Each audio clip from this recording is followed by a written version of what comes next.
Iran America இடையே 2 வார கால தற்காலிக போர் நிறுத்தம் ஏற்பட்டுள்ளது. பாகிஸ்தானில் இரு நாடுகளுக்கும் இடையே நடந்த பேச்சுவார்த்தை தோல்வியில் முடிவடைந்தது.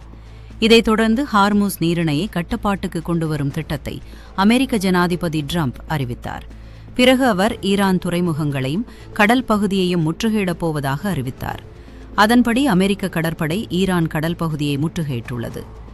ஆப்ரஹாம் லிங்கன் விமானம் தாங்கி கப்பல், 11 அழிவு கப்பல்கள், 4 தாக்குதல் கப்பல்கள் ஆகியவை மத்திய கிழக்கு கடல் பகுதியில் முற்றுகையிட்டுள்ளதாக அமெரிக்க பாதுகாப்பு அதிகாரி ஒருவர் தெரிவித்துள்ளார். தற்காலிக போர் நிறுத்தம் 21ஆம் தேதி முடிவடைவதால் அதற்குள் போரை நிரந்தரமாக நிறுத்த புதிய சுற்று பேச்சுவார்த்தைக்கு பாகிஸ்தான் உயர்மட்ட அளவில் தொடர்பு கொண்டுள்ளது.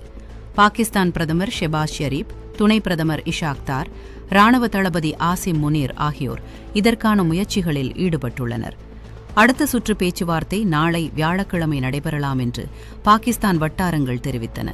ஆனால் அதே நாளில் ஷெபாஸ் ஷெரீப் சவுதி அரேபியா பட்டத்து இளவரசர் அழைப்பின் பேரில் சவுதி அரேபியா செல்கிறார்.